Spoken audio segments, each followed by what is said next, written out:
ditliha Data aye hata doğuş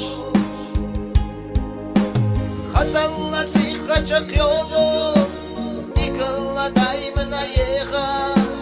Ziyada kışmezden tıkullu Ama işlu kataliha Yuhara tatviyata ağlar Emine homilla yeho Kuralla hanla kayalar Dolina şoda nyahiho Yuhara tatviyata ağlar Emine homilla yeho Kuralla hanla kayalar Dolina şoda nyahiho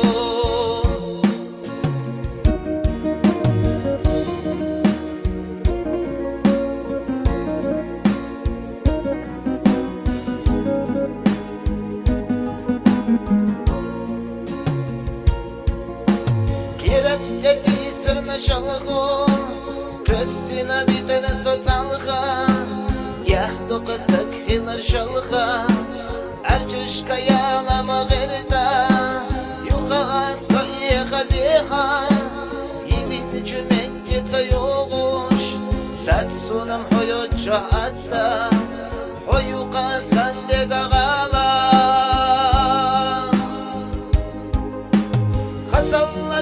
kaçak yolu Nikılla daimına yeha Ziyada kışmezden tıkullu Ama işlu kataliha Yuhara tatviyata ağlar Emine homilla yeho Kuralla hanla kayalar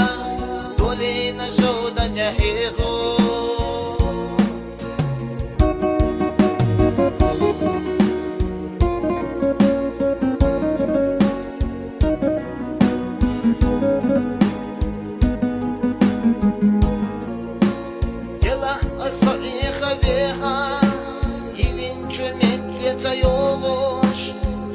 Türk ama biha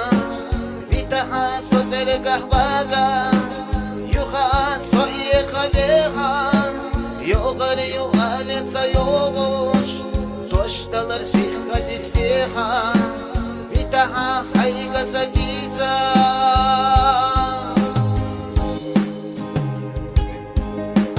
Hazalla kaçak yolu Dikılla daimına yeha Ziyada kışmezden tıkullu Ama işlu kataliha Yuhara tatviyata ağlar Emine homilla yeho Kurilla hanla kayalar Dolina şoda nyahiho Kurilla hanla kayalar Dolina şoda nyahiho